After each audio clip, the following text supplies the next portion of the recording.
Going up and down steps with a cane is the question we'll be answering in this video.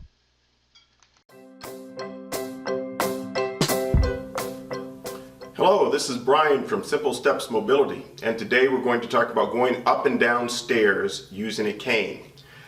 I've already made videos regarding how to use a cane and how to walk with a cane and even how to go up and down steps with a cane, but this is just a refresher for any of those, for if you have missed any of those videos.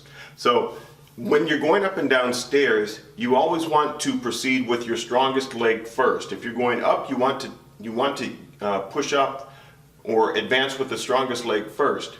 The cane is going to have to go up before you step up to the stair, okay? So going up and down stairs, it would go like this. If my left leg was my better leg or my stronger leg or the leg that didn't hurt as much, I would hold the cane in this hand and use the rail on my other side, step up with my left leg, and proceed. Cane and hand up, step up with the stronger leg, step up with the stronger leg, and so forth.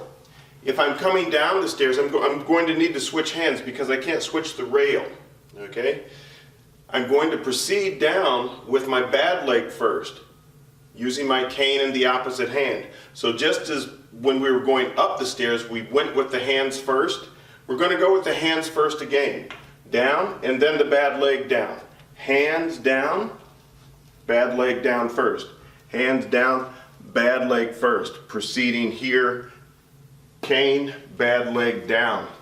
Now, if my right leg is my bad leg and I'm walking, as soon as I get down here, I want to switch hands because that way I can walk normally using a normal gait pattern. So keep that in mind. If you're walking, if you're going up and down stairs, you may have to switch hands with the cane. But when you're walking on a flat surface, then you should use the cane in the opposite hand of your bad leg.